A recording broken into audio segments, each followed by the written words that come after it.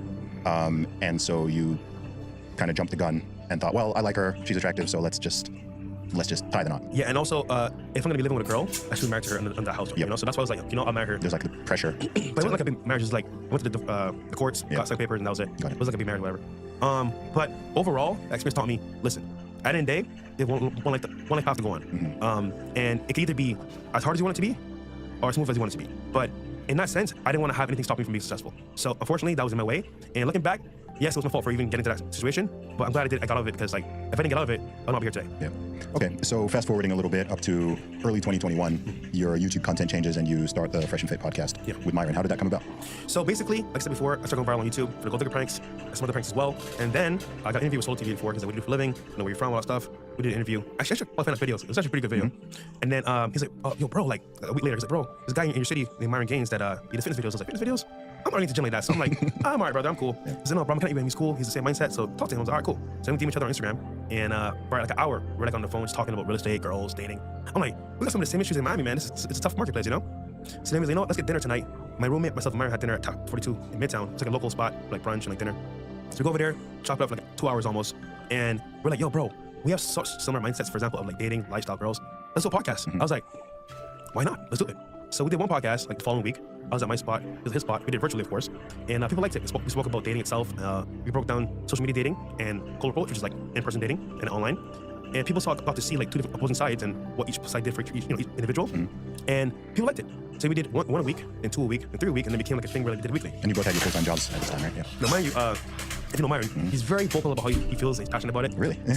So people take it sometimes as, you know, a little bit too edgy, whatever. But regardless of the fact, though, we were speaking our truths of what we saw was there. And the truth is the truth. No matter who it says, whatever it is, there's one truth, right? So at that point, it's like, okay, we're being real. This is our actual lifestyle we're living. So at that point, it became a thing like where our jobs were like, listen, guys, we get it. You're making content online, but it is a bit not safe for work, so to speak, right? And we had a choice to make. We had Patreon, we had YouTube, and I was like, okay, we're making some money here, but it's not like a lot, you know? And is it worth going all the way in and leaving our comfortable jobs? Because remember, I'm overtime, working in tech. He's doing his, HSI stuff with the government. I'm like, damn. So at that point, we had me, Myron, and Chris, which is our producer. And Myron was like, listen, if you guys are willing to go all the way in, I am too. So we decided to go all the way in. Do you know how many subscribers you have? Like 10, 12K around there. Yeah. So it wasn't like a lot, but it was like a good start, I think, for most people. And we left our jobs. And it was kind of scary because you don't know what's gonna happen. You know, it's like you're taking a leap of faith where like either it works out or you fail, you know? And I was like, you know what? I have one life to live. I'm gonna take a risk. And he did too. And it's funny, my brand was CEO, which stands for control every opportunity. I was like, this opportunity in front of me, if I don't seize it now, when will I ever seize it? And funny enough, it worked out. We're here today talking about it, but that's how I met Myron back in the day. So we started the Fresh and Fit podcast, as you know today. Yeah, no doubt, man. Well, interesting. That actually leads to another point on the list that you should probably use as advice to set for your life. Meaningfully insightful. And that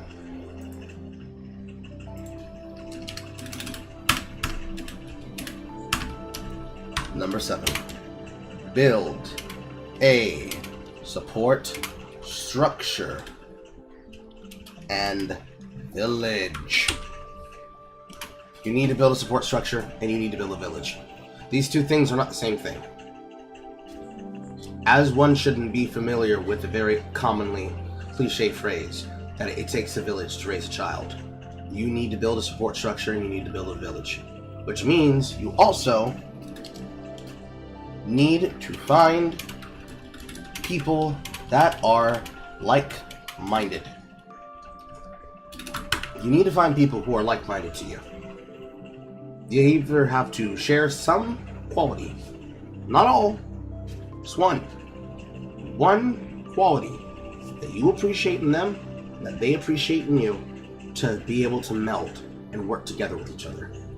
And then from there, everything else goes through. It's like butter.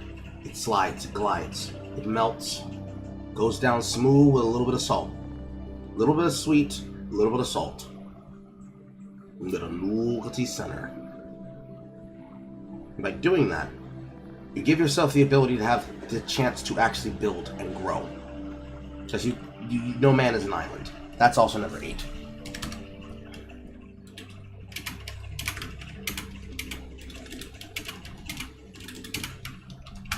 No man can be an island. This kind of goes in hand. Whoop, something off the chair. This goes in hand with number 3, because you need to be able to navigate your emotions and your feelings. But if you're navigating your emotions and feelings, you still have to remember that no man is an island. Why is that? No man is an island because in order for you to be able to grow and build in life, you didn't start by yourself. You didn't do it all yourself. And when people say that, they usually think of the capacity of, oh yeah, I built a business by myself. I took risks by myself. But no, you didn't. Because how did you get from the age of infancy to where you are? You were not alone. You were not alone. You had a father that made you. You have a mother that birthed you. Hopefully you had both parents to raise you, teach you the way of the world, and prepare you for what was on the outside. If they had brothers and sisters, that means you had aunts and uncles to help you, teach you lessons before you had to learn them the hard way. You were able to make friends. With those friends you made memories, and with those memories you had a good socialization of childhood. Not just so you could say, damn, I had good friends, who you probably still have as your friends today, but also it taught you how the world works, and that there are rules to society that you have to follow. Try not to follow those rules and be unto yourself like a group of people and say that you're not a problem. But you are, if you choose to be, a degenerate that chooses to disabuse and avoid taking accountability to other people. And while you might avoid the accountability of other people, it means that other people avoid the accountability of being involved with you. So, while you might be able to do whatever you want, it means nobody cares about you. So if you were to die tomorrow, nobody would be there to bury you today. All of this means that you have to build a support structure. Because far be it beyond us to try and avoid the obvious, men have feelings. A lot of these guys in this dating market are getting denied their emotions. They're being told that they don't care about things. As we clearly saw from the content yesterday. Femcels talk about incels the way that incels talk about themselves, and both sides think that neither understands the emotional vacuity that either has to supply to the dating scene in order for people to be seen and heard. They believe that it's unreal. They believe it's not something that happened. They believe that it's something that should be ignored. Because, men don't have feelings. If they wanted to, they would. But I'm telling you, if they wanted to, anyone would. These are choices. These are choices. And you have to make good ones. A lot of people, even if they haven't watched full episodes, I'm sure Lord knows how many people somewhere on the internet and on social media have at least at a minimum seen a clip. I was with some football players yesterday, NBA players, and they're like, bro, I watched it, but I can't talk about it. I'm like, brother, I know. Everyone's seen it. And then, well, I won't say his name, but yeah. But it was funny. People watch the show, but they really wanted to talk about it. You guys... Ironically enough, that is all up to the parts that I actually wanted to use. There's more in this, so if you haven't seen this from Zuby, please, by no means, don't take just my word for it. Go there. Here's the link. If I can copy paste. Here's the link. Please watch at your concern. But from this, we get a good background of the things you need. You need to be able to provide for yourself. You want to be able to provide for yourself so you can court the women that you want to have a chance with. You need to know how to navigate your emotions so you can provide for the quality and the outcomes that you can best respond to for the choices that affect you in life. You have to be willing to you need to be willing to be boring for an undetermined amount of time so that you can be able to spend time and money on yourself or on women. You have to be willing to invest in yourself. You have to be willing to suffer delayed gratification so that you can then see through the things that you want to do, but you have to see them through to their realistic and on Tommy and almost end. But you have to also be realistic. You can't say, I want to be the president, and then actually make no attempts to try and work towards that goal. You need to build a support structure. You need to build a village. Because you need to have a place to lay your head, and you also need to have people have a shoulder to cry on. And you still have to remember at the end of the day that no man is an island. Because no man in this world became successful by themselves doing nothing. You had to survive to get to become capable of doing it. So, with that in mind, let us return to Rollo Tomasi and his podcast. Let's see what we can get out of this. Let's go to another one. This is why women keep getting into bad relationships, featuring Rollo Tomasi. You know, he showed up late, but that's probably because he was tired. He was hanging out with his friends. He was over on the west side, and he did this all kind of stuff. I was like, okay, cool. Take all the words out. What happened? Yeah, he didn't show up last night. Oh.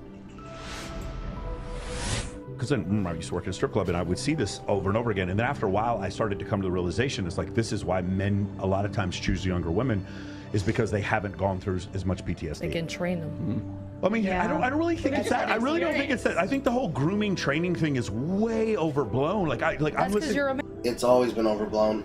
And no, it's not because he's a man. Women do not need to train men. Because realistically, what happens is that you think you need to train a man. Then the man comes pre-trained. And then you're sitting there going, what, who, sir, who trained you?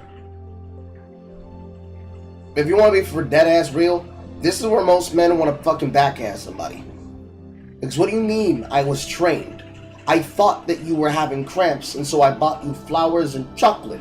But I knew you also don't like flowers, so I instead got you the kind of scented candles you like, that you like to light in the house. And I know you also are scared of house fires, so I made sure to get you a candle warmer. So instead, it time releases the aroma and scent. And then you can remelt the wax and sculpt the candles how you want. Here's this candle wax sculpting kit too. And also, I restocked the jewels, and here's some fresh pads. I'm gonna be on the game. Because implying that a man has to be trained, again, implies that we're dogs. And I don't think you like us saying the B word. I don't think you like men in general saying the B word. Why would you like him to start calling you a female dog? Saying, ma'am, all this extra work. Who trained you? You'd slap the shit out of us. Let's keep it a stack.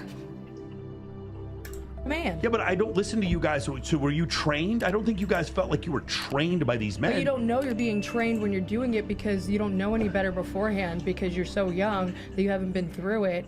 So like you literally are going through it and you have no idea it's being done. Yeah, but I feel like that could depend on the guy though, because if the guy has done the work and has bettered himself to where he's actually ready to be in a relationship, somebody who's younger could still be vulnerable, fresh out of school, not actually had the hardships yet that somebody who's older could have gone through, the way we've gone through some up relationships. I got one. You know, I got so there's one still example to their counter innocence that. can still be intact, but that they could break their innocence, and then at their young age they could destroy him for the next people. But if the guy is already, I'll tell you why. You know what? One or two words: Tinder swindler.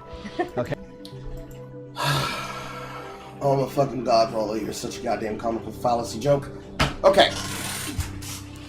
The girls are communicating something. One guy is listening, and Rollo is trying to do his best to try and knock it down as though this is not a thing that happens, when in fact it does. Let's listen again. You know, he showed up late, but that's probably because he was tired. He was hanging out with his friends. He was over on the west side, and he did this all kind of stuff. I was like, okay, cool. Take all the words out. What happened? Yeah, he didn't show up last night. Oh. Because then I used to work in a strip club, and I would see this over and over again. And then after a while, I started to come to the realization, it's like, this is why men a lot of times choose younger women, is because they haven't gone through as much PTSD. They can train them. I mean, I don't really think it's that. I really don't think it's that. I think the whole grooming training thing is way overblown. That's because you're a man. Yeah, but I don't listen to you guys. So were you trained? I don't think you guys felt like you were trained by these men. But you don't know you're being trained when you're doing it because you don't know any better beforehand because you're so young that you haven't been through it. So like you literally are going through it and you have no idea it's being done. Yeah, but so when you say training, what do you mean, girls? I hope when you say I'm being trained, what you're actually saying is, I'm going through an experience, I'm going through a relationship, and I'm trying to figure out how to tell this man, or this girl, because they could be lesbians, or gay, I'm going through this relationship, and I'm trying to tell this man how I best think moving through the relationship should exist with. So you go through the context of that relationship, and you're building, and you're building, and you're building, and you're building, and you're building, and you're building, and you're building, and you're building, and you're building, and you're building, and you're building, and you're building.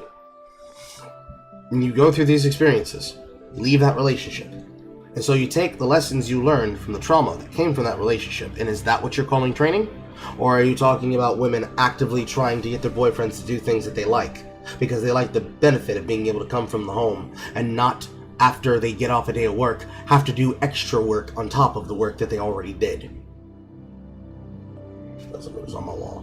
Because realistically, that means you're training your boyfriends to be husbands, which is fine. Same thing applies to the women. If you allow yourselves to be trained as wives, doing, wifely labor, husbandly labor, housewifely labor. But to say that's training to be pushed onto other people, not really. If you're doing it explicitly to try and train them and domesticate them into something that they either didn't sign up for or they don't want to be, then yeah, you are training them. And you're treating them like an animal, and eventually they're going to bite back at you. If it's just they do it, and they do it because they love you and they want to support you, then that's not training. That's your partner thinking about you and prioritizing you. However, the interlude there then has a counterpoint. I feel like that could depend on the guy, though, because if the guy has done the work and has bettered himself to where he's actually ready to be in a relationship, somebody who's younger could still be vulnerable, fresh out of school, not actually had the hardships yet that somebody who's older could have gone through, where we've gone through some tough relationships. I got one example. Their innocence can still be intact, but that motherfucker, they could break their innocence. Yeah, and then at their young age, they could destroy him for the next people. But if the guy is already... I'll tell you why. He's already fucking interrupting me before she can ever finish her point, so I can't hear the rest of her sentence. But if we look at this in the context of what matters most, you get in a relationship, older person. You have a lot of unlearned lessons to learn about dating people. That bad relationship that you go through breaks you, fucks you up.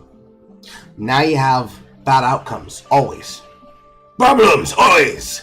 Because you have no idea how to heal the trauma that you've been traumatized with. And so you end up fucking up your future relationships because of that person who fucked you up. I don't think that's quite training. I believe that's trauma. That's trauma. That's a traumatized person. Alright, let's say this bullshit. You know what? One or two words: Tinder swindler. Okay, those chicks in that were like well into their 30s when that was going down, and they took out multiple loans. Actually, there's only 3 in the documentary. There's several more that were a part of that. But again, it was that fantasy of this guy who was like a Mossad agent and was had his own like private jet and flying to Belarus or whatever. And the very first girl who was on there, she was something like 34, 36 years old, and she thought her ship had come in. She just met the guy on Tinder, and within 45 minutes of meeting the guy on Tinder, she's on this private jet flying out to Mykonos somewhere. Had no problem with it, and nobody stepped in and said, "Do you think you're gonna die by going on this guy's plane?" Nobody stepped in whatsoever because her her girlfriends wanted to believe the same story she was believing, and they couldn't, but they wanted to live vicariously through her. Yeah, he manipulated so many girls. So I mean, ultimately, this is the consequence of women wanting to have something that's not realistic. And unfortunately, they should have picked a better man. Because if they picked a better man, they would not be in the situation to get scammed by the Tinder swindler.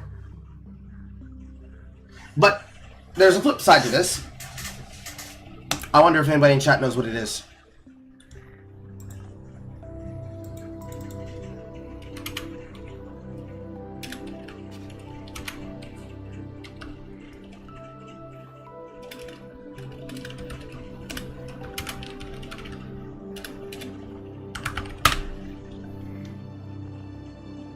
Nope, that's not that. Nope, not that. Nope, not that.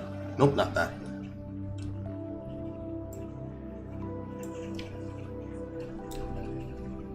There's one particular one I'm looking for. Apparently I don't remember the exact name. Ooh, woo, cuckoo, cuckoo. Welcome back, Saf. Oh, finally back. So I ended up sweating doing all that. Yeah. I'm trying to remember the name of it. I'm gonna watch this.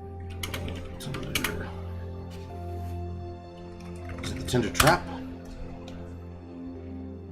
Yeah, it was the Tinder Trap. The Tinder Trap? What?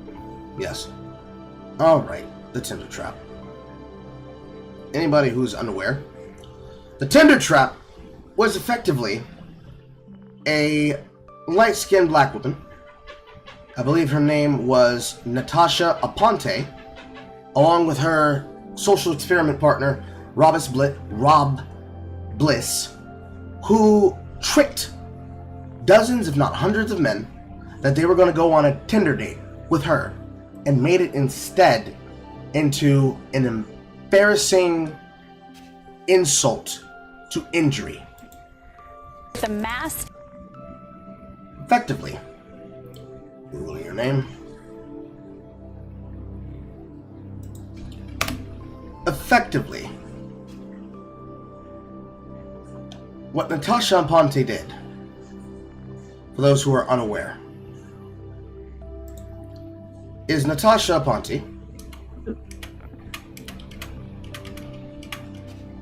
effectively embarrassed a group of men. Bring this down real quick. Embarrassed a group of men for no other reason than ego, to make a social experiment statement. Find the cap that covers this correctly. That technically kind of works. Reading from this.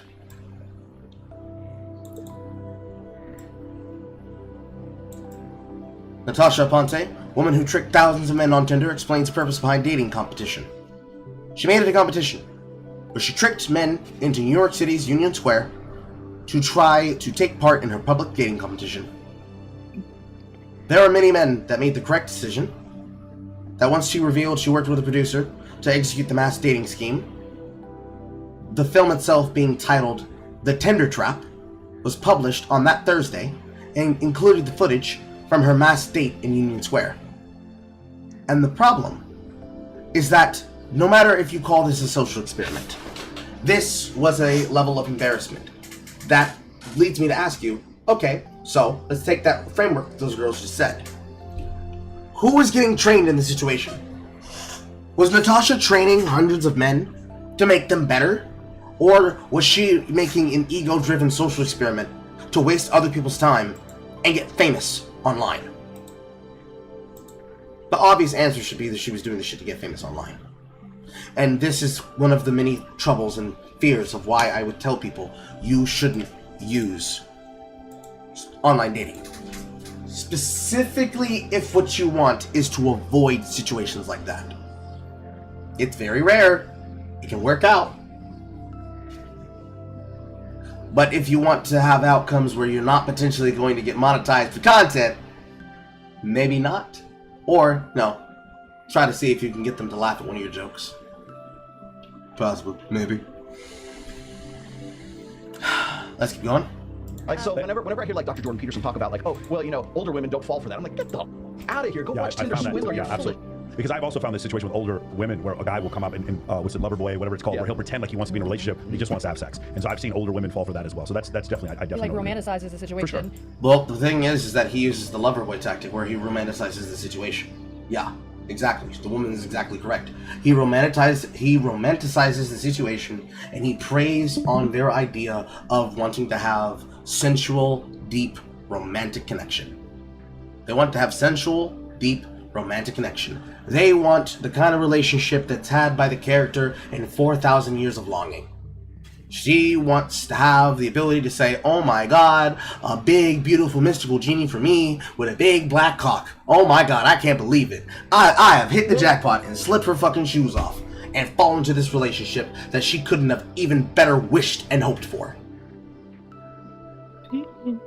That sounds like hyperbole, and it sounds like hyperbole, but that is realistically what happens in the mind of those women, and it's designed by those men to effectively pump them for every single last bit of their money possible. Because this lover boy technique is the same technique that the Super Pedo brothers used to traffic women to make content for the Tristan Tate War Room and the Andrew Tate content cycle. This is how they got them. This is how he tricked young women, middle-aged women, older women into that network. And how many young men can get away with doing this. Because, of course, just because the cougars might like young men and they like the young experience does not mean that there are not young men preying on these older women, knowing that they love what youth brings them. It's probably the biggest fucking problem, and you can see it from both sides. Granted, you see more of the case example of the young man preying on the older woman, but nobody wants to talk about the younger woman preying on the old men. Despite the fact it's commonly talked about. Drizzle, drizzle. Or rather, sprinkle, sprinkle. Find you an old man and ride that man and give him sugar. Sprinkle, sprinkle. Get him to pay for your fucking bills. Get him to pay for your deals. Sprinkle, sprinkle. And then like sucks her in, especially if somebody's been through trauma. I mean, I'm older, I've been married twice, I've been engaged 5 times, so I've been through it. If an older guy, especially now, comes along, there's certain things that I didn't get from my past relationships that I'm looking for. So if they hit those certain points in the beginning of our interaction, you're more apt to get connected to them faster and fall for it harder and faster. Well, let me back this up a little bit too. That'll just sort of like give you the opposite side of this equation here. The girls that were part of the Tinder swindlers swindle, right? You got to remember that they were women who were waiting for that to happen. When they were in their 20s, when they were naive, they never had that experience with a guy like that who kind of swept them off their feet and then turned out to be really toxic and was a son of a bitch, right? And they had to go through that process when they were like, say, 23, 24, 25. Now they're 36. They never experienced that. So are they still kind of naive? Yeah, but they still wanted to be swept off their feet by the Tinder swindler because they hadn't gone through that when they were in their 20s. I feel like when people go through that... Maybe, but that has more to say about the women's mentality, about their own realistic standards, than them potentially getting taken advantage of. That's big cap, because that's supposing a lot of things. Regardless, I don't think any person here doesn't want to be swept off their feet, regardless of how old you are. That is sort of the problem. Like, I've always been like brutally honest with every girl I've ever dated, and it's very clear to me when they're used to abuse. She's such a romantic. When they're used to, like, there were girls that I met that are like super attractive. This one girl, I remember she lived here, and she started dating this male stripper, and we always thought it was kind of funny. She's having some fun with him. Then she moves to Australia with him, gets married to him. The day she has the baby, he's all cheating on her. She comes back to the States. You know, we're sitting at El Dorado one time. She's telling the story, and she's like crying. She's like, I can't believe he cheated on me. And we're all looking around at each other like, you married a male stripper. Like, I don't understand. Like, not only was it so crazy to hear her not take accountability for her decision, I would never date this woman. Like, because in my mind, it's like, if I want to have a healthy communication with you, you are not capable of receiving it, and that's the problem. Do you understand? That's the issue. Like, I think that's the difference. And I do not agree with this idea that this is something that only happens when you're 21 and not when you're 31. No, if grooming is real, it happens all throughout your life because of the thing you just said. This necessity for this addiction to this belief of getting swept off your feet. When I watch my grandparents, the word you're looking for is monomyth. The monomyth of self-adulation and self-flagellation. That's what it is. You have a perception of yourself. My chair is bending forward. It's probably going to be soon time to destroy this chair. Because this means this chair's going to break at some point. No, don't break the chair. My ass is fat. My ass is fat. And it's clearly bending it to the front and diagonally to the right.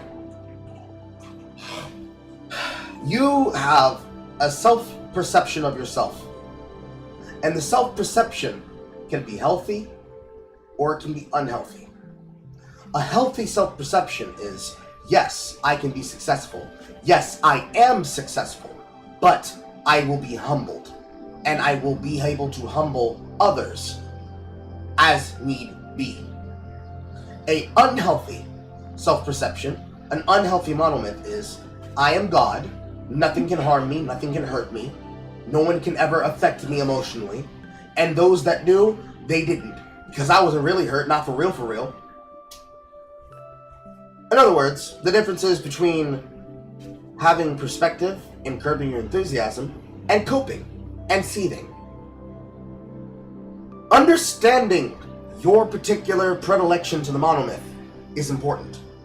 Now, I can make way too many self-deprecation jokes, and I am too capable of stepping outside of myself, that I wouldn't say that I would never become victim to this, but I'd be very, very aware of how I choose to approach this. This is what I call the reality standard, the reality morality clause. Otherwise shortened in nigga-ese to nigga be for real. In other words, if you have a personal friend and you think they're acting big for their britches and they're not having realistic ideas and realistic goals for their outcomes, then you need to be able to say, nigga be for real.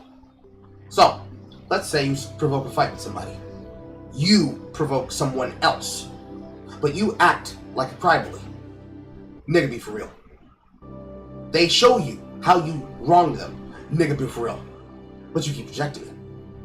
How many minutes, how many hours, how many days, how many months, how many years can you go being told, if you go everywhere in your life, that you cause problems and say to yourself, I'm not the problem, they're the problem. Depending on how delusional you can be and how much money you have and how many opportunities you can be provided, you could probably go a very long time through your life, especially if other people are saving you from the consequences of your actions. But eventually you will hit a person, you will hit a wall who will tell you to your face, it can't be everybody else, because you're the common denominator in every situation you put yourself in. Now, let's do the same calculation, but let's do it in reverse. You're the one being accosted and aggrieved, but the other person is telling you, you're the one causing the problem. Nigga, be for real. So, boy hurts girl. Boy blames girl because she doesn't give him enough love. She doesn't give him enough attention. If you loved me, you would do this. Obviously, a monomyth of a man that believes that other people should bend for him and he should never bend for them. Reverse the roles. Man getting accosted by a woman. You don't really love me. If you love me, you would do this and you wouldn't question it. The monomyth of the woman is that she can make demands of other people, but she never has to truly be fulfilling and capable of making demands for others.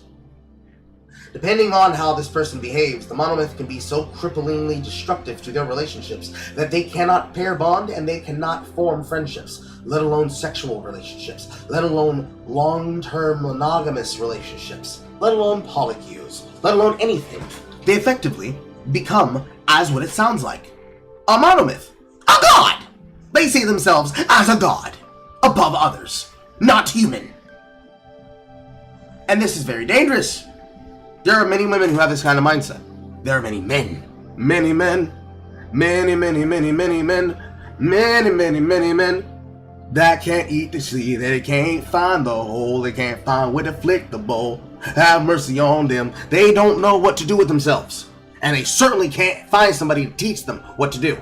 So they're lost, broken, forgotten, possibly to be passed over by everybody. Because anybody with any kind of healthy perspective will see them do this and say, oh no, baby, no, you can't be doing shit like this. No, you crazy, baby, you crazy. Whether it be a man or a woman. We hear more case examples of women being crazy than men being crazy. But it's very easy for people in society to see a man who's being unreasonable. But it's very hard in society for men to see women who are being unreasonable.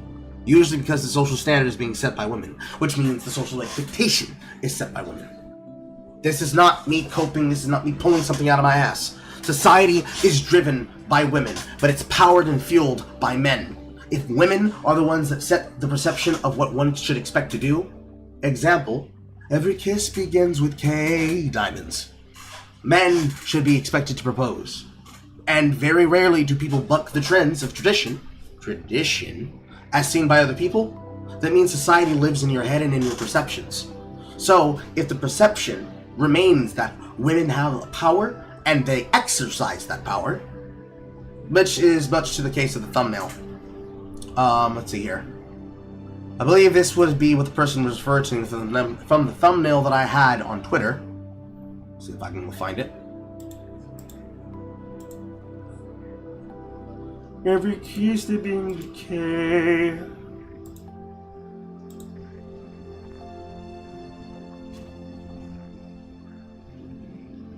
Ba ba ba ba ba ba.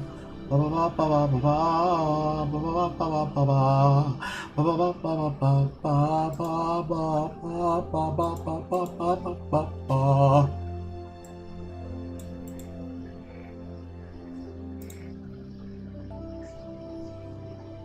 Here we are.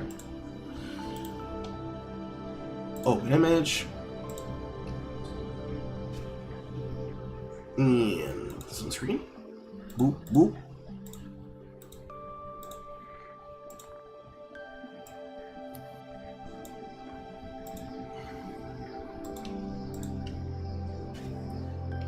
This. Try to zoom in this better.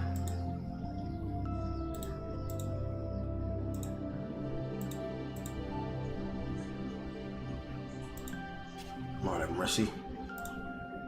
But this right here, where it says, if I can get it fucking center on the screen, goddammit. Where it says, working with women, healthy genderless relations, marriage, chivalry, dating, parents, education, being shot to death by Me Too, Time's Up, and Believe All Women, and then blaming and saying, why would insecure men do this? The idea is that society, being driven by the minds of women, but being fueled by the efforts and the works of men means that you have to keep your monomyth in check. By all means, protect yourself, make better choices for yourself, and prioritize yourself so that people are not taking advantage of you, but still curb your elephant. Keep your desires in check. Be capable of being able to actually provide examples for your mind to be solid. This is a fair expectation that is expected of everyone in society because it's the social contract we all live by. Honest. Hey, guess what? We're going to have to stay together to get through the Great Depression. Sorry, this is what's going to have to happen, man. We're going to have romance all the time. We're going to go out and eat steak dinner. No, we have to survive the Dust Bowl and the Spanish flu. That's how old my grandparents were, right? That's essentially what happened. And when I meet girls who can just deal with my level of honesty, we have a future together. Yeah. If it's a situation where I have to continually, I didn't love bomb you enough today? You didn't get enough love bomb attention? Well, I don't know what we're going to, let me give you some more love bomb attention. Maybe, let me build up to the certain level of affirmation you need, and maybe we can make it through another 24-hour period before getting a fight. So you can see some women are capable of that and some aren't. And when I see that they aren't, I'm sorry guys, what'll happen is if I was single and I would met a girl like that and it was just like she's sitting there going, I was like, yeah, my ex was a narcissist, and my ex before him was a narcissist, and my ex before him was a narcissist, and my ex before him was a narcissist. I'm thinking of, I'm about to have a great time, probably give you mind-blowing sex, and there's no chance we're going to be in a relationship. They can't have all narcissists. You understand what I'm saying? Like, that's essentially what happens. And so that's one of the biggest mistakes. Got a question for ladies. Okay, so think about the guys you were just talking about right now that were like, they're toxic, but they're hot. The guys who, that you invested a lot of time in that guy, and it didn't work out, or you knew you needed to separate yourself from him. Did you think at some point you were going to be with this guy for the long term? Did you think that he was going to have the potential to be like a husband or father or to be more than he was at that time? You're just sort of waiting him out. Enter into it looking at it. That's a loaded question, Rollo, and that's obviously dishonest. Because most women are going to go into relationships with people saying, I don't know, it could work out, maybe it doesn't, but let's give it a go to college try. Most of them are going to say yes. The guy's very exciting, but you're kind of like hoping that he's going to go from the bad boy to being somebody who's a little bit more dependable. Would you agree with that statement? Like the guy that would be the case of them taming the monster. They have a personal, big brute of a man that will immediately turn off and on the trigger of he is all about you, but the second someone looks or touches or even speaks about you wrong, kind of like what Horace said last night, dead to the world, and nothing else matters because Pookie Bear has been threatened. Like you saw potential of him being a good long-term security vet. But I only saw that side, or I only had that disillusion during the love bombing phase, the 6 happy months. But when the mask turned, I didn't still. Was that when you first met him? When I first met him. It wasn't when he started showing toxicity that I was like, well, maybe he'll come back around. I didn't think that at all at that point. But you thought he was somebody that you could be with for the long term. In the long term, when it was still in the love bombing and he pretended to be the perfect guy, of course. Was the potential or the fantasy of him being something more than that? Is that what kept you involved in the relationship? Like believing that he could possibly fix him, right? He could be something more than he is, and if I just wait him out, he's going to be the guy that I can lock down for the long haul. I didn't want him to be more than what he was. I wanted him to be the guy he eluded me to be. Him eluded himself to be. I just wanted that person. Or did you think that? No, he did that. Like, unfortunately. Jesus, he just keeps trying to pack it in. She wanted to hope that he was going to live up to the expectation and standard that he presented her when he first interacted with her. And as his attitude and behavior and his mentality changed, she clearly did not keep herself in a state of disillusionment or disillusion to be presented as though she has to just hope and pray that he won't beat the shit out of her. Rollo isn't accepting this answer because it's not coming down as perfect as he wants it to be. Because that's just the fact of the matter. You want them to say something that isn't true. You're putting words in their mouth, and they are rejecting it. Even if they probably have some interesting opinions, they're rejecting it because clearly nobody goes into a relationship like that with that mentality as long as they have healthy perspectives and they have healthy outcomes. That is what it is. My dumbass gave him my handbook. I literally hand wrote it and handed it to him. When he came into my life, I was 2 months out of my first marriage. It was in a group setting with friends, and he would come over and everyone would just hang out with me so I wouldn't feel alone after my divorce. Every time that people were like, yeah, I can't make it today, everyone eventually dropped off but him. He was the only one still coming over to hang out with me. I would cry and I would tell him like, I can't believe that my marriage after 11 years is over. Like I knew that I wasn't in love with my husband anymore, but it still hurt. It still was sad. It was the end of the only person I'd known since I was 18, the only person I'd been with. So I was scared to be single in Vegas, across the country from Miami with no family here. And my ex-husband used to do this. My ex-husband didn't do this. He came in 30 seconds or less. And all the things that was going so you're comparing him. 30 seconds. Can we just hold up on 30 seconds? All the things that my ex-husband did wrong. And I was. They are not listening to her. All the things that her ex-husband did wrong, she was venting to the guy who was then writing them off on a checklist saying, oh, yep, okay, yep. And you said you gotta come with your leg over your head. Yep, at a what angle? 65.7! He was writing a list of ways to manipulate the fuck out of her so he could play his fingers in her brain and massage the shit going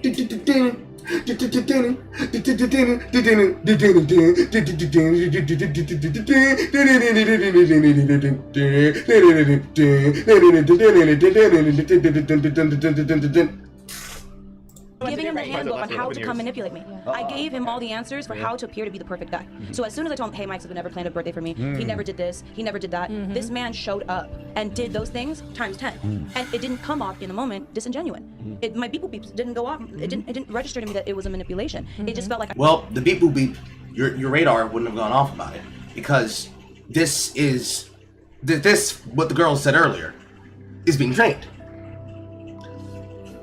How do men learn to be trained to help their women? By listening to them talk about their emotions, even about their day, and about the things that they wanted to do, and how they can fill the void of what happened, if even all they do is let them vent without them feeling the need that they need to do something. In this case, you're venting about all the things that you didn't get to have. So you gave him the handbook of what to do to you, and they didn't go off, because on the outside of this, it looks like he's just listening to you. I found the perfect person that was doing the things I was like, oh, so that does exist. This whole time I was in this marriage for 11 years and I felt like something was off, something was missing. And I was like, what if it's me? Maybe I'm asking for too much. Maybe I need to not be so delusional and think that there's this perfect person. And when he came into my life, he seemed like that perfect person. I was like, oh, so they do exist. Okay. But it wasn't after that. So that's what the Tinder swindler sold to these girls as well, as the idea. No, he didn't. They were delusional, and they thought that they could pull something that would be, on a scale of 1 to 10, a 10,743. They thought they had pulled a 1 in a million, and then they had to be brought back down from the delusion and told, no ma'am, you were just scammed. You got fleeced. You got fleeced, girl. You got fleeced. You got filled, freaked, and fleeced. This is a hard concept, but it's the actual truth of the matter. What she's describing is getting fucked over by a manipulator. What you're doing is trying to invalidate that and tie it back to something that is an extreme malicious example that does not exemplify the dating pool, the dating market, or the men in that market. The same way that the Tinder trap does not exemplify all women, all female experience opportunities, and every example of how men interact with women in the dating market. You're lying! That there's a possibility of a long-term situation with that guy. That's what I'm asking right here. So, Monica, you were two guys that were sort of like this. When you were with them in the beginning, did you see, or did you think you could either fix them, or did you think that there was a possibility of a long-term situation that was going on there? For me, it wasn't. I already knew it would never end good. Like I knew I will never stay with these people because I was just not capable to leave them because they were I was just in love. But I knew I was smart enough even then to know that this is gonna stop eventually. I just have to find the courage to finally leave. Well, in this first relationship where I was like, it was really bad. It was 5 years. 5 years. Okay. Yeah, but I knew. I knew because first of all, I respected my family always, and I didn't want them to I come from a good family. It would be I didn't want them to be unhappy, so I knew. They try to intervene and try to wake you up. Yes, they even moved me to another country at some point. They did an intervention to take you away. Yeah, and then actually this is how it worked. That's when I changed schools because dentistry is 6 years. So after the third year, I just stopped, and then I moved from this country, from Croatia to Bosnia, where I actually graduated as a dentist, and that's how the relationship ended because he couldn't reach me anymore. He wouldn't get there. Well, yes. I mean, I was with a guy that he was very abusive, but there was a child involved. And that's what kept me there. Not mine, but the mother wasn't in the picture at all. So the little boy, I basically raised him for like 6 years. But even though the dad was very abusive, I stayed because the little boy called me mom. I was like, I stayed because I wanted that boy to know that he was loved and it wasn't him. But then the wake-up call was the little boy was now like 8 and he was learning to be abusive like the dad. Because it all starts from home. And I learned at the end of my situation also, I knew that he was also abused and he was witnessing all his life how his mom was abused. So. Well, I think with narcissists, just future faking is the nature, and then when the love bombing ends, the nature of that too is that you wonder why it stopped. But with all abusive relationships, you don't try to fix them, you try to fix you to make the future that they promise happen and to get the nice behavior back. So you are still hoping for that future, but there is a lot of you thinking it's you that needs to change to get it back. Because you think that you're the reason why he's like that. He was so great. So then now that he's not, it's me. Why does loving me? Yeah, what am I doing wrong? I'm glad you brought that up. The future faking, we call it. That is probably the first time I've heard them actually put a name on that, but I suppose if we're going to use the terminology, what they just described is the idea of one of the many steps of manipulation that men and women can do to the particular partner that they're with or partners that they're doing this to effectively get them to change their behavior and be modeled in such a way where the partner feels easiest that you should just give in. it's not exactly a form of coaching, and it's not exactly a form of grooming. It's more like metamorphosis through shame and expectation. Does that make sense, Saf? Mm-hmm. Instead of, I want to change for my relationship to make things better, it's, he has reserved and withdrawn from me in a way that in order for me to get this back, I need to do this, and this. I believe there is a point in time that I probably experienced this with someone. I can't recall when. But I do know that when it occurred to me, and if that's what you want to call it, that's what that was. Because I was making choices to try and improve myself for the person. And they were making no attempt whatsoever to make things possible. Taking them to dates, taking them to locations, visiting them every day, doing my part to try to make something possible when there is nothing there. They're clearly not investing into it, and it ends when they say, well, my family doesn't like me being with black men.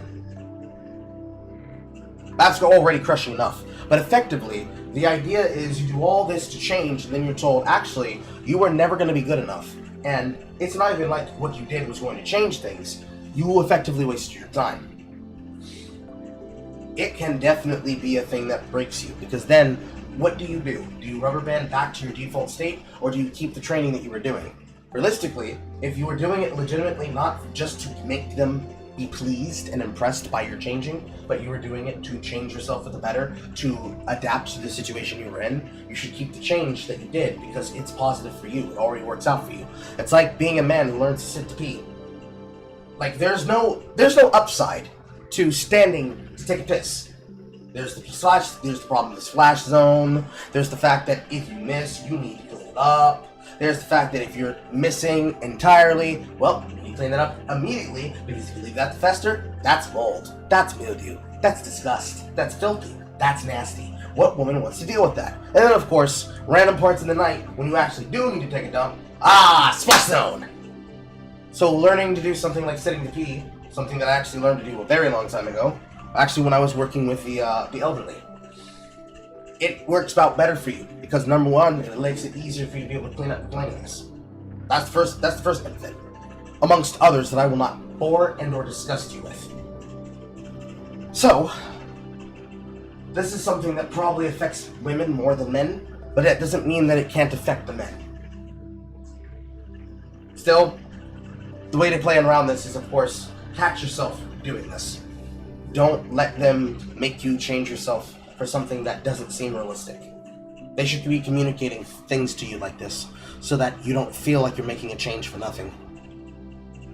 Future forecasting. Okay, so by the way, this is actually part of a really good game from back in the day, but it's presenting this sort of fantasy scenario that, can you just see us on vacation together in Tahiti? Well, I think it's future projection. Future projection, mystery. Good job, mystery. But it's not even so much that, but the idea that there's a future for us just right now from we only met 5 minutes ago, and I'm already talking about going on a vacation to Tahiti with you, and you're already there. I'm gonna say something that no one should do. No one should do this. But I don't know if you're aware of this, but first class refundable tickets are refundable. Evil. And I've seen dudes, I'm not gonna say who these guys are, but they've gone into strip clubs and said, hey, let's go to Tahiti, and like literally bought tickets in front of the girl to go to Tahiti or to go to Ibiza or whatever, and then like ended up sleeping with a girl and just canceling the tickets the next time. I'm not saying I know a guy who's done this a couple dozen times, but yeah, that's essentially what I'm saying. I had people were saying, well, if women are all about opportunism, right, then how could they be suckered into something like the Tinder swindler? The reason for that is future forecasting, because they see long-term success. Not really, no.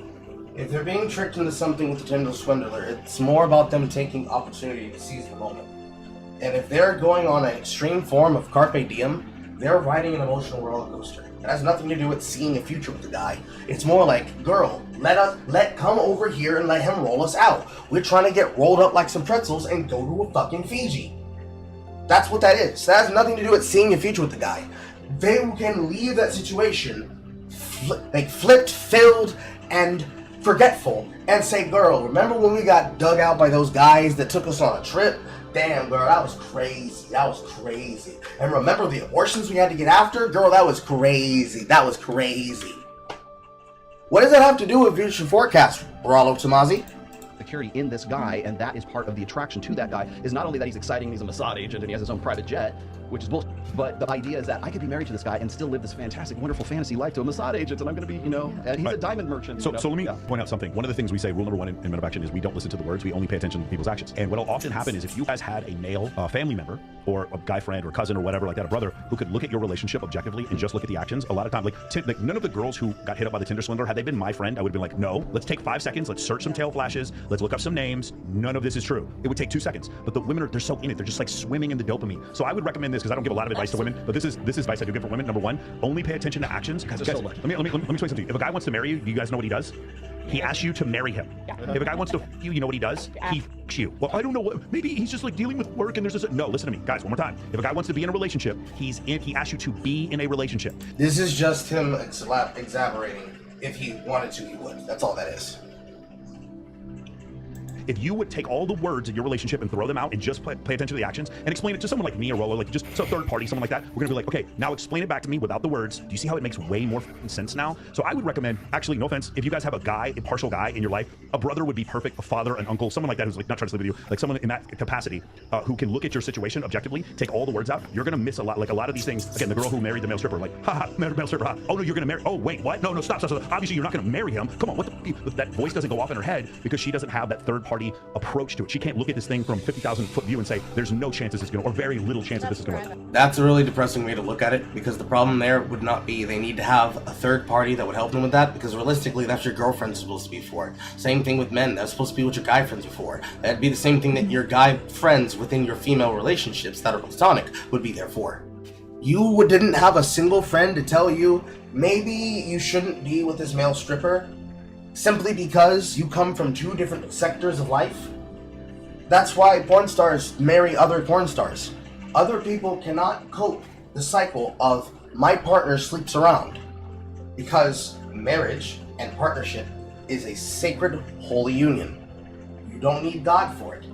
When you break that covenant with the person that you're with, and you learn, oh, someone else has touched you intimately, it is going to sour your relationship if you have not already walked through how that works for the 2 of you. That's why for the people who are working in the porn industry, they are able to do it because it's not personal. They fuck on tape for money.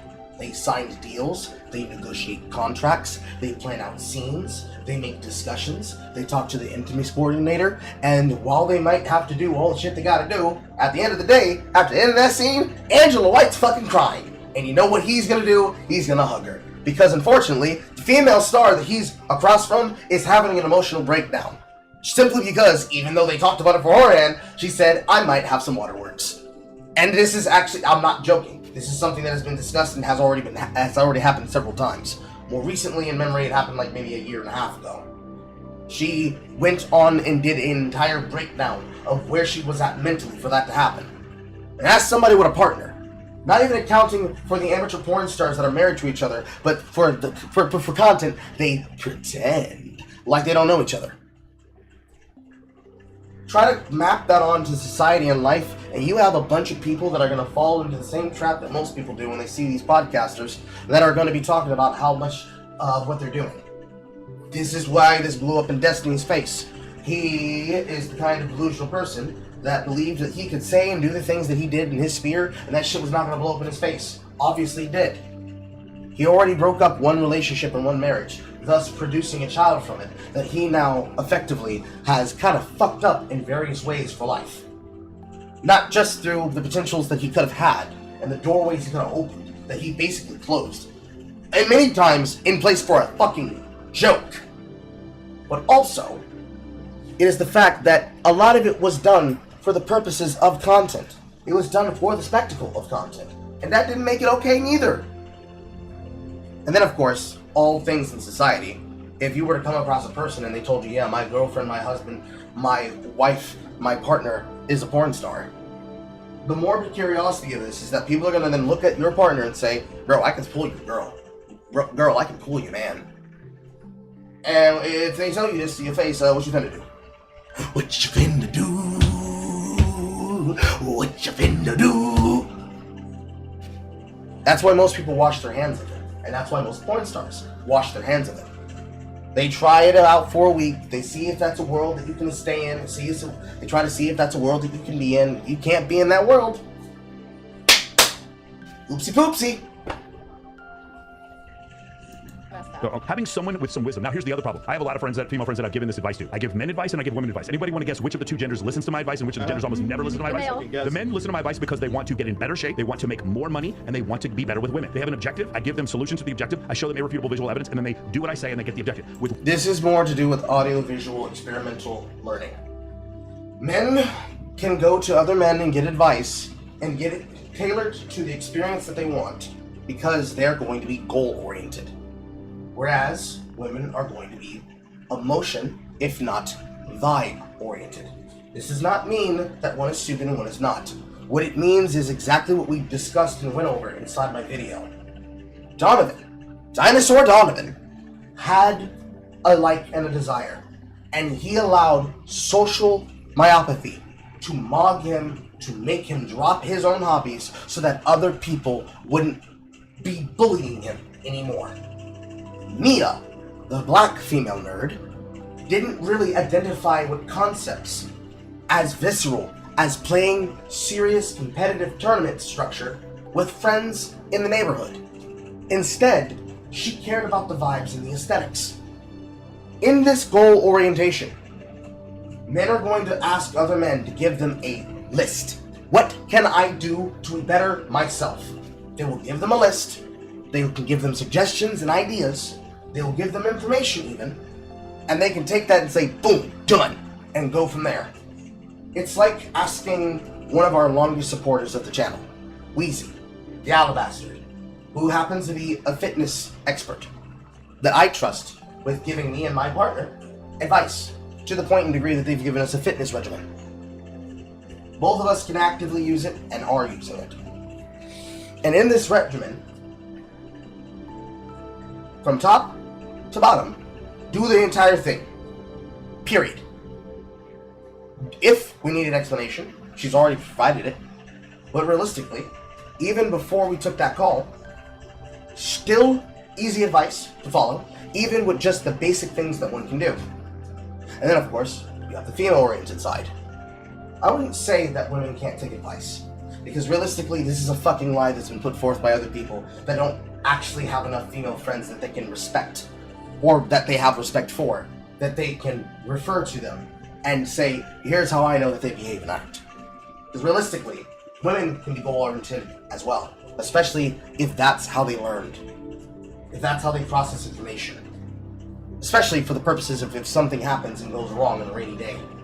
A good case example of this is that for the podcast, the ones that suggested invocation of notes and note-taking for other people to refer to in case something were to happen was horrid. Now, I have my own structure of notes, but the way that I take notes is not the way that she takes notes. She takes notes in a much more serious, focused detail, getting into each intimate, nitty-gritty crook and cranny that one could have, so that any particular part of the story that potentially has use of it is capable of being covered at general glance. For me, I am technically more capable to go off of vibes, but it's not because the rules are inversed there. It's because I have gotten to a level of intelligence that I can take something, I can watch it, and I can be able to figure out, boom, alright, I know exactly how to explain this. A lot of my work is a lot of talking, but if I had to be as simple, short, and sweet as possible, it could probably be too short to the point that people don't get what I'm saying. Because there are some things that I expect should be easy to pick up. This is a wrong way to go about it.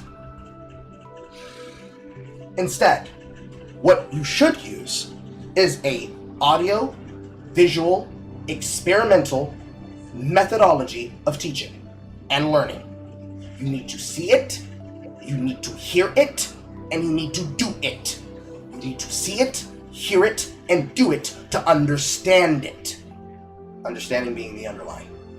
So, when taking advice about something like a video game, if you ask somebody, hey Carl, how can I better teach myself how to do a thing? I can't just say to you, you need to do this, this, this, this, this, this, and this. I need you to first understand, do you know where it is? Do you know what I'm talking about? Do you know how to use it? So more than likely, I'm going to take you into a call, I'm going to be on video with you, I'm going to open up the game screen, project the game screen, and I'm going to show you everything you need to know. from start to finish. I'll give you an example. Probably one of the best examples. See if I can find him on this one. Guns, the Duel K style tutorial. Ah, yes. So, in the world of competitive gaming, there is a game that stands above all else in the perspective of content creation, and that is Guns the Duel. It is a game that is extremely difficult because this older concept has to do with the philosophy of how to execute a type of movement called K-style. K-style is short for katana style, Korean katana style. Why is it short for that? Because it's a Korean-based game. One of the older ones from the years beyond years of a website known as IJJI.com. Before it was then sent to Area Games, and now exists either as a Korean-hosted server game or a private server game with various levels of hacks. But effectively, K-style was born from a competitive bug. That competitive bug made it so that a person who wanted to understand how to be able to manipulate their character in such a fashion that they could be capable of remaining unkillable to the targets that they were fighting could be able to do things like go here to the section to do things such as the movements, and then of course your basic concepts and the things that are necessary to understand how to do the things in question, leading to ideas and methodology such as getting to some basic moves,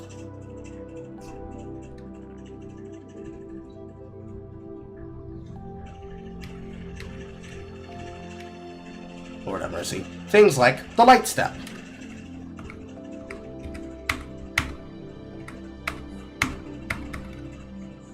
the wall climb,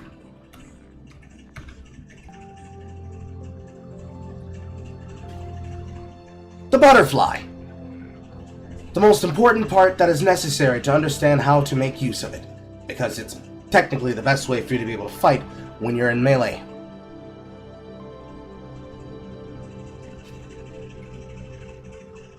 The slash shot.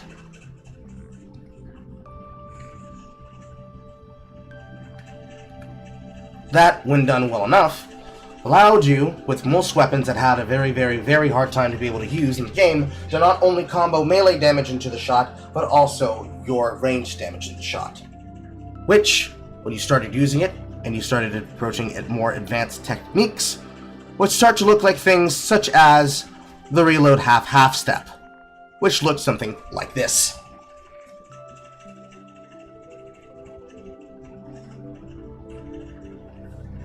And you might notice, as I show you this, weird segue, it might seem like, but I promise you, this teaches you every single part of what I'm trying to get across in my point here. Even though I have the video muted, the author is audibly explaining to you, visually showing you the systematic steps, like a Boolean keyboard, more like a flowchart breakdown, and then demonstrating what those inputs lead to, so that you can then be capable of doing something montage like this.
Everything from learning how to defend yourself in the open field, to finding a target that's camping behind a wall, to being able to go from defensive posture into turtle posture, and then be able to execute not one, but technically 2.5 people that are pressuring you in a usually lose-lose situation if you were just a normal American player who had no idea what the game entailed, no idea what K-style meant, and needed to know how to move.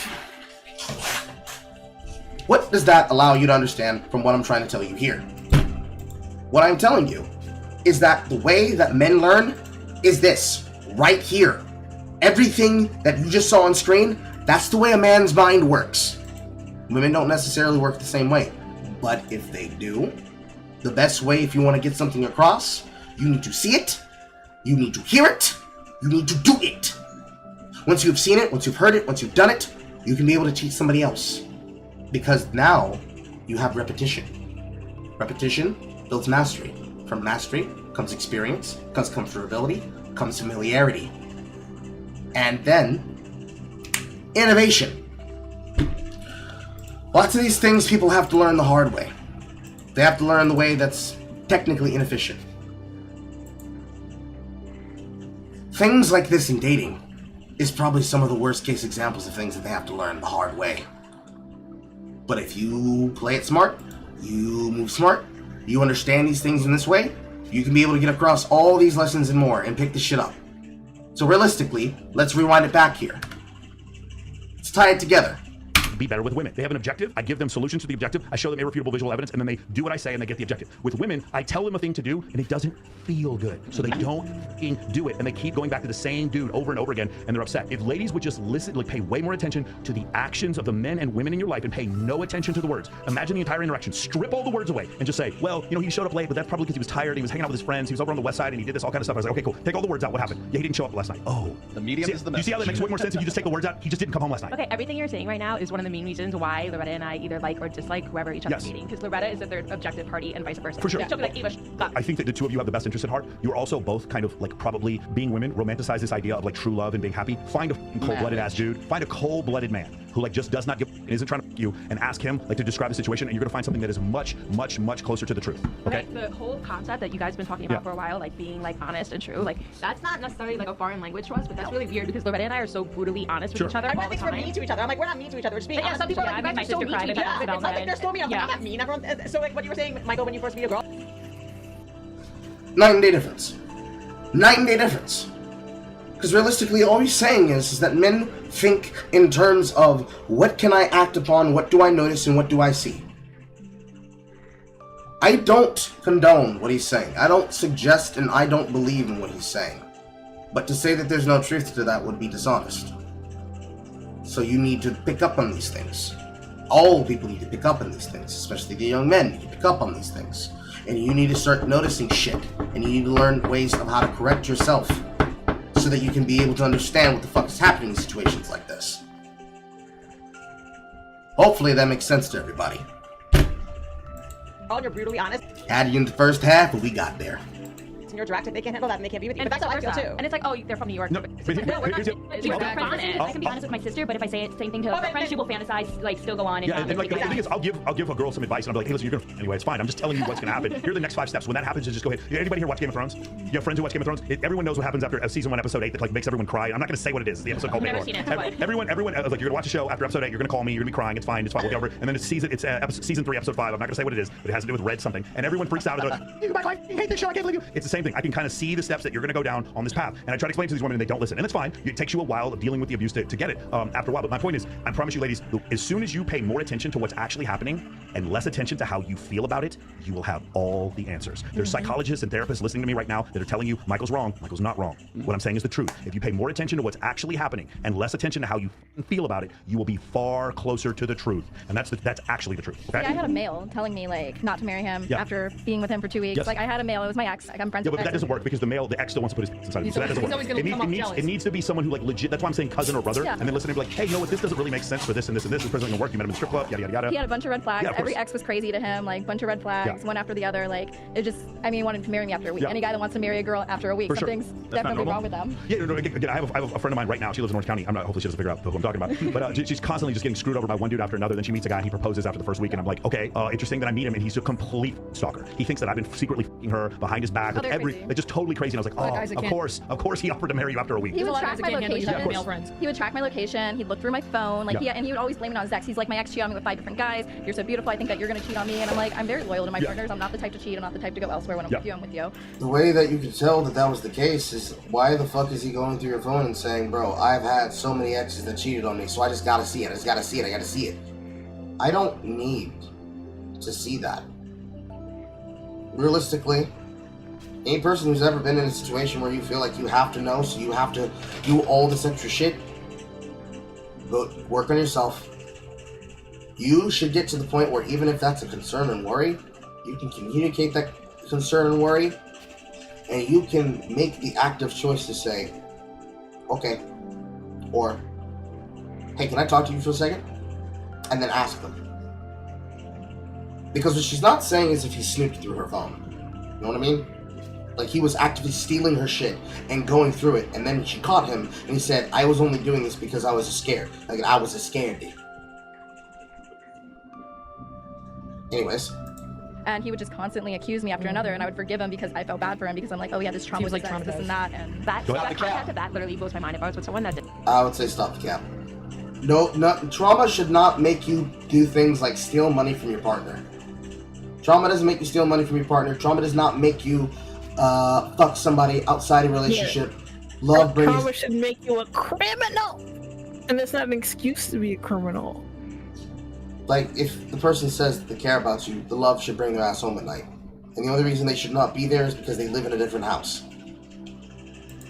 Did that? I don't think I ever would be. Like, a couple of you guys have said that. Like, not trying to sound like a bitch, but like, I'm sorry, I'm your tuned mind in when these that was happening girls to you out. guys? Like, how did... No, it's okay. It's okay. Annoying. Because realistically, I've hit all the points that I wanted to for this, so we will probably end 1 hour earlier.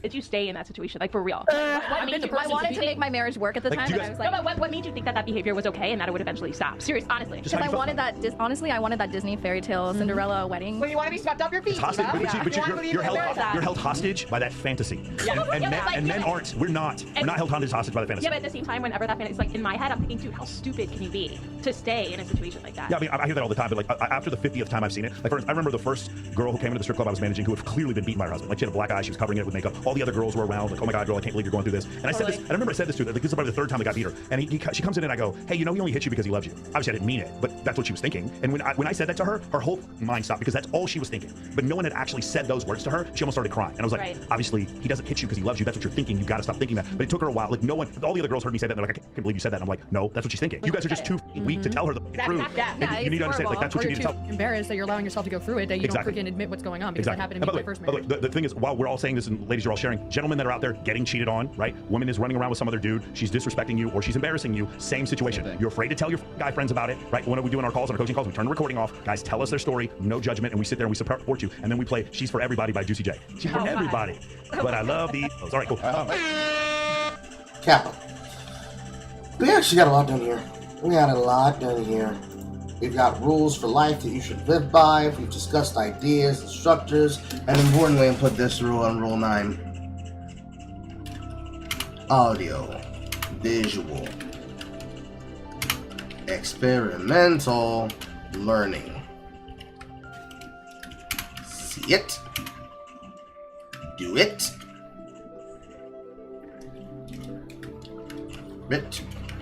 Do it.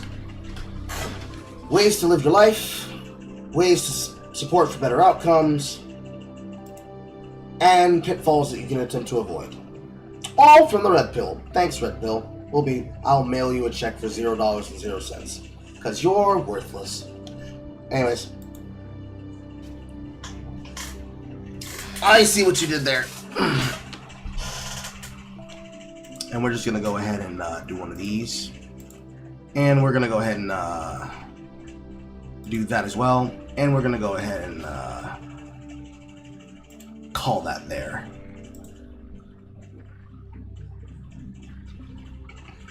How does it feel to not be able to cash that out, buddy? Oh, that's funny. That's real funny.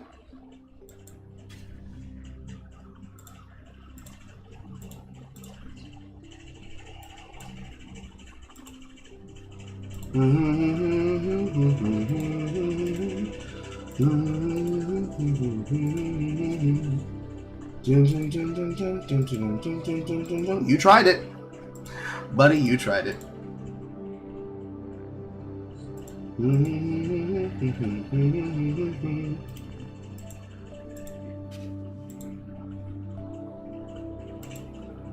And one of those. One of those. And one of those. Damn, that's crazy, bro. That didn't work out for you very well, did it? That's crazy. That's crazy. Anyways. Thank you, chat room. You've been a lovely, wonderful audience. I'm going to leave now. See y'all probably tomorrow, honestly. And then we come back again on a new, fresh Monday with a new week of content. Because it's a beautiful day to be niggas. In my niggahood. But no, with no hard ERs, my friend. No hard ERs.